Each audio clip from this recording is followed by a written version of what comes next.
Guys, ito na guys. Buksan na natin siya.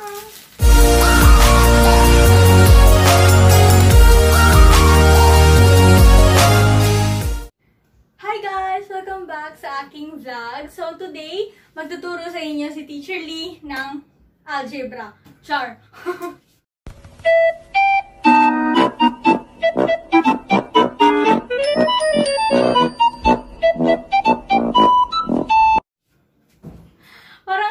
Para kasi akong teacher na magtuturo no? Kasi tingnan nyo naman yung setup ko. Ang weird. Pero sinadya ko talaga ng ganito. Kasi para makita nyo kung ano yung i-unboxing natin ngayon. So, ayun nga. Dahil Shopee na naman at nakakatakot, baka may COVID, kaya alcohol na naman, tapos may gunting na tayo this time. Hindi na natin kailangan mag So, ayun guys, before ko i-start itong unboxing natin, huwag nyo kalimutan na mag-subscribe at i-like itong vlog ko na ito. Pasensya na kung parang sobrang weird ang boses ko or sobrang hina niya. Galing lang kasi kami na malengke, guys, oo. At hinihingal pa ako, galing kaming lakad. Ay, layo ng, medyo hindi mo malayo, saktong layo lang. So, ayun, hindi ko na siya patataglin. Sabi ko nga dati, diba, sa last vlog ko, na bumili ako ng jersey ng sa Haikyuu. Yung 6 na grupo doon sa Haikyuu, binili ko sila maliban sa dati ko. Kasi wala talaga siya, di ko siya mahanap. Meron naman kaso mahal. Kaya yun. Di ko muna siya Start na tayo mag-unboxing! So, ayun. Gupitin natin siya malamang. Tapos nagupit ko yung damit, no? Putay. Hindi naman. Safe. Oh, nakabalot ulit siya sa isang plastic. Oh my God! Mayroong pang isa, ano to? Ay! May pa-freebie sila, guys. Ano? Si Kenma, nakikita niyo ba? Malayo ng camera. Si Kenma, guys. Basta si Kenma. Sorry, layo ng camera. Tapos, ayun, sticker. Si Hinata. Tapos, Minions. Keychain na si Kenma. Tsaka basta Minions. Yung sa Despicable Me, blah blah blah. Tapos, meron pa ba? Wala na. So, sorry yung leg ko. Guys, ito na guys. Buksan na natin siya. Lalaban ko to agad. Maglalaban kami bukas hata or sa makalawa.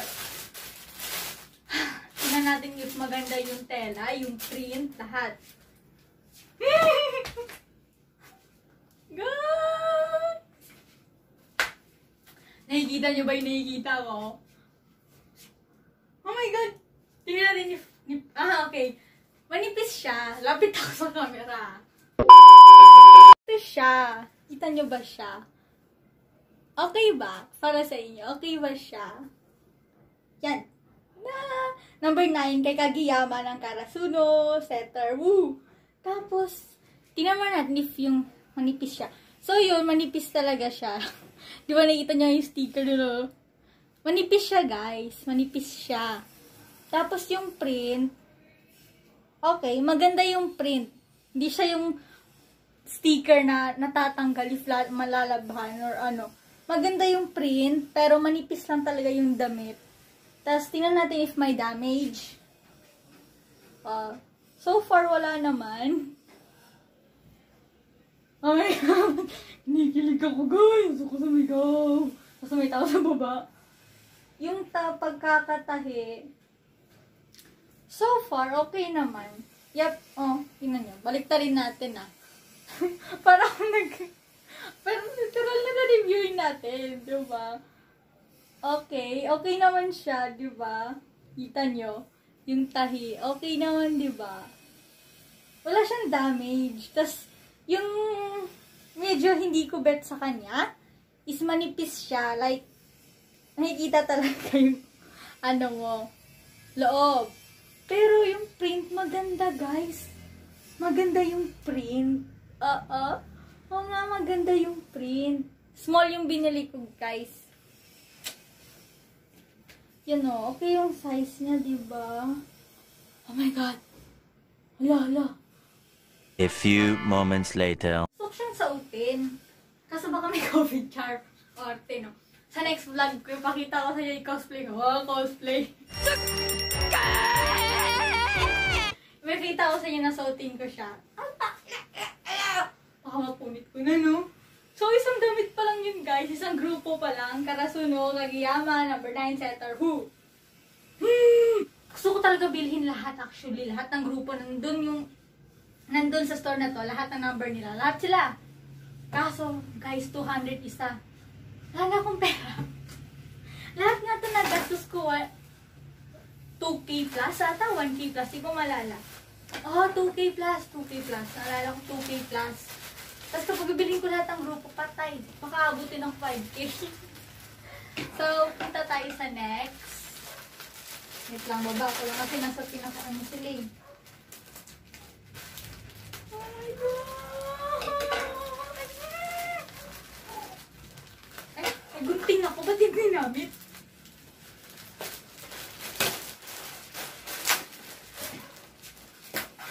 Ayun na nga, guys. Pala!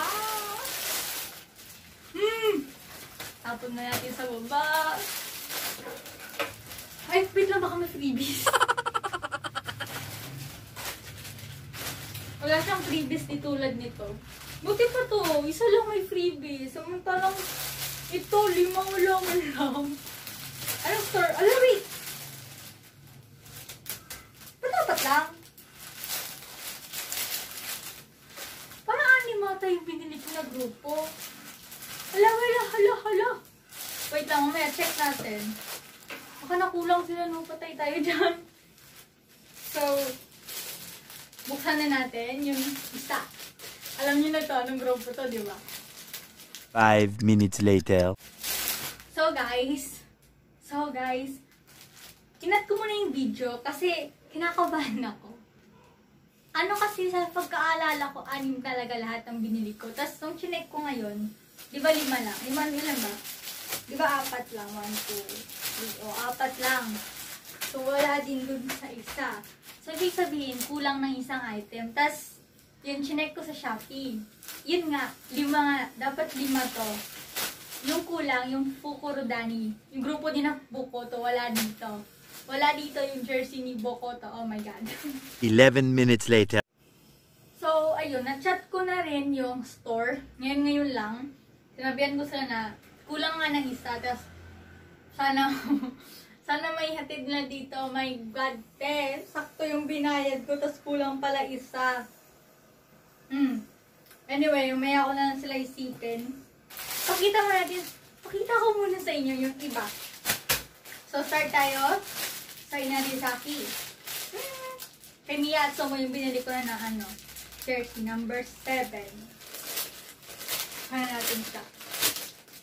Sorry kung parang humumuya pa. Galing ako binigyan kasi ako ng tinapay ng ate ko. Oh. So, sana hinalo na lang nila dito yung isa. Sana nandito yung isa. Sana. So, ayun. Lapit ako sa inyo. So, tulad nung nauna, okay din siya. Pero, manipis. Yun. Ay, kita nyo ba? Ay, hindi. Masyadong manipis. Ay, okay. Hindi siya ganong kanipis. Ito. Pero manipis siya. Pero hindi siya sobrang nipis di tulad nung nauna na sobrang nipis. Ito, sakto lang. May kanipisan. Pero hindi yung makikita na yung yung sando mo sa loob, yung bra mo sa loob. So, well. Yan siya, guys. Sa Inarizaki. Number 7 yung binili ko kay Miyatsumo. Yan. Tapos yung print, same din sila. Maganda. Manipis siya, pero hindi sobrang nipis katulad ng sa Karasuno. Ito, saktong nipis lang. So, sa next na vlog ko, pakita ko sa inyo na suot-suot ko to. Yan.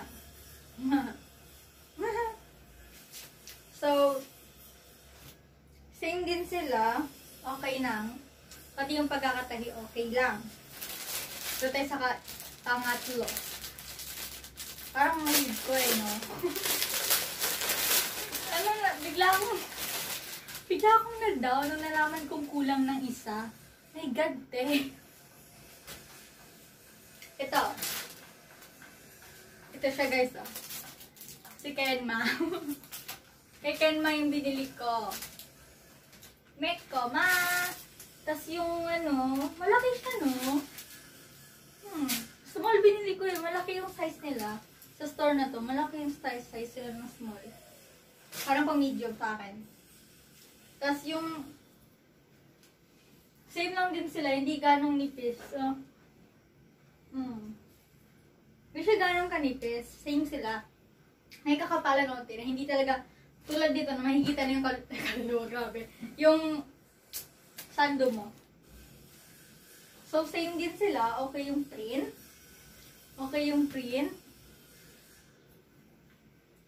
At, ayun.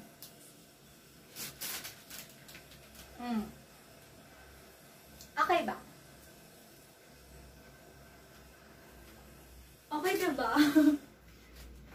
Bigla talaga akong na-down. Kulang na isa.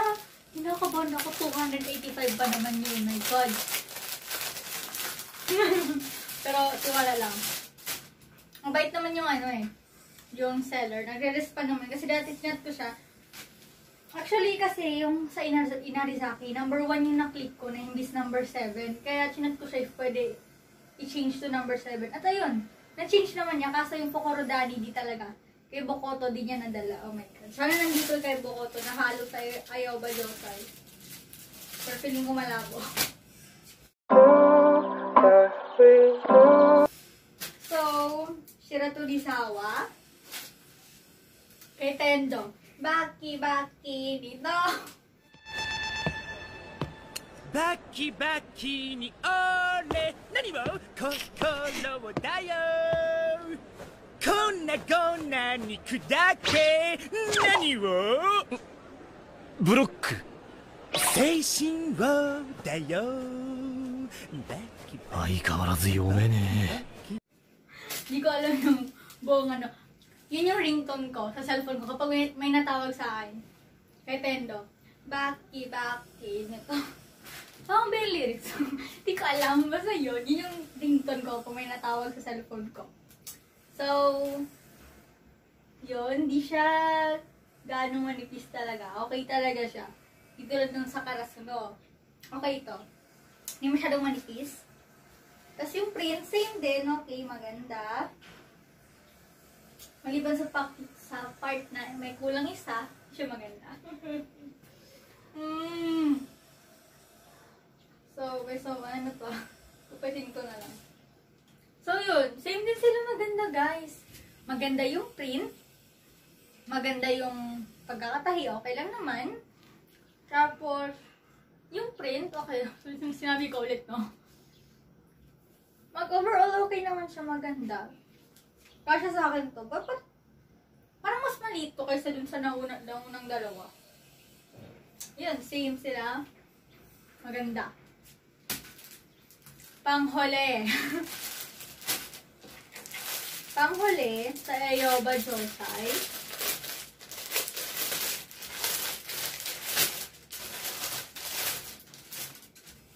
So, ito nga guys. Sa Ayoba Josai. So, tulad nung mga nauna niyang kasama, okay din yung print. So, number 1. Okay din yung print. Yup.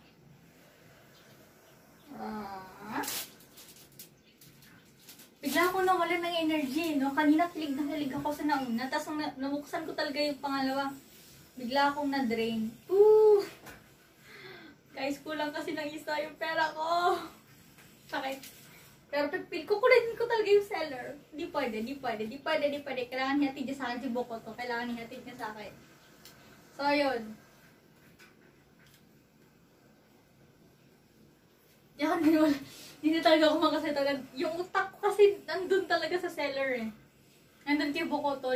Parang lumipad na yung laman ng utak. Wala na akong masabi. Basta kukulitin ko talaga siya. So ayun, kaya nang nauna, maganda siya, maganda yung print. Hindi ganong kanipis. Same sila, hindi sila ganong kanipis. Ito. Diba? Susutin ko siya. Lalaban ko muna. Or baka hindi pa. Tsaka nga pala meron din akong binili na manikin. Manikin? Anong manikin? Action figure ng, ano nga yung binili ko? Demon Slayer. Kaso kinancel ko kasi out of stock yung dalawa. Nag-chat sa akin yung seller na, out of stock daw yung dalawa. Tapos i-refund ko na, ayoko nun. Kasi ang tagal ng process nun. Hindi ko pa naman na-try mag-refund. Kaso sabi kasi nila, ang tagal daw nun. Tapos minsan, blah blah blah. Basta ang daming ekek na problema sa ganun. Kaya, kinancel ko. Sabi ko, sige, hintayin ko na lang kailan magkaroon ng stock. Yung kulang, yung wala kasi sa kanila, si Inosuke tsaka si Tanjiro. Kaya yun, next ko muna. So, yun. Hindi ko na alam ng next vlog ko. Next vlog ko, lalaban ko muna sila. Anong lalaban ko muna? Basta lalaban ko muna sila, tapos pakita ko sa inyo, susutin ko siya. Then, kung may naisip kayo na i-vlog ko na related sa anime ha, is comment lang kayo dyan. Kasi wala na talaga akong idea na i-vlog next. Tapos, ayun. Balak ko rin talaga sana na isabay bilhin yung yung jacket nila, yung varsity nila, yung jacket. Kaso, 700 pesos ang mahal. Wala akong pera. Kaya yun, ito muna inuna ko. Itong mga t-shirt nila. Nakulang pa ng isa. Oh my God. Bokoto, hintayin mo ko. Tapos ayun, sana sa next na vlog ko, kapag isusutin ko na kapag susutin ko na to, or ano man yung next na vlog ko, sana mapakita ko na din sa inyo si Bokoto na dumating na sa bahay. Pipilitin ko talaga yung seller. Hindi pwede. Dapat isend niya sa akin. Hindi pwede. So, ayun lang lahat guys. Wala na akong masabi. At maraming salamat sa patuloy na pagsuporta nyo sa akin. Feeling ko hina na naman ang boses ko. Anyway, sobrang thank you sa patuloy na pagsuporta nyo sa akin. Sana huwag nyo kalimutan i-like itong vlog ko na to kahit na parang ang in nung kinalabasan. Hindi talaga ito yung na-expect ko. Kaso, bigla akong na-down na nalaman kung wala si Bokoto, nakulang yung... Anyway. So, yun. Huwag nyo kalimutan mag-subscribe at mag-like sa vlog ko na ito. If nagustuhan nyo siya. Tapos, ayun lang. Sana huwag kayong ma-scam tulad ko. Char, scam agad. Baka nakalimutan lang nila. Baka isi-send pa nila. Naniniwala akong ihatid pa rin nila yon. Kasi kapag hindi nila ihatid yon, iyak talaga ako ng todo-todo. Kahit sige, kung hindi nila ihatid, balik na lang sa akin ng buo yung pera ko. Yun. 285. Balik na lang yung 285 ko. Ha? Pero gusto ko pa rin yung damit. Kaya yung damit yung ibigay nila sa akin. Huwag na lang yung pera. Kasi nabili ko na eh. Basta yun, hintayin ko si Bokoto. Kukulitin ko yung seller after ng vlog na to. Kukulitin ko siya, chat ko siya. Sir, ma'am, sir, ano ka man, babae ka man, lalaki. Please lang, send nyo sa akin si Bokoto. Tulungan nyo ako, ipag-pray nyo na sana yatid din na si Bokoto sa akin. Nangangati ako. So, yun. Tatawasin ko na siya talaga, final na to. Goodbye at thank you talaga sa inyo. Sana hintayin nyo yung next na vlog ko. At comment kayo ng suggestion kung ano man yung i-vlog ko sa next. And thank you sa patuloy niyong pagsuporta sa akin. And have a good day everyone. Bye-bye!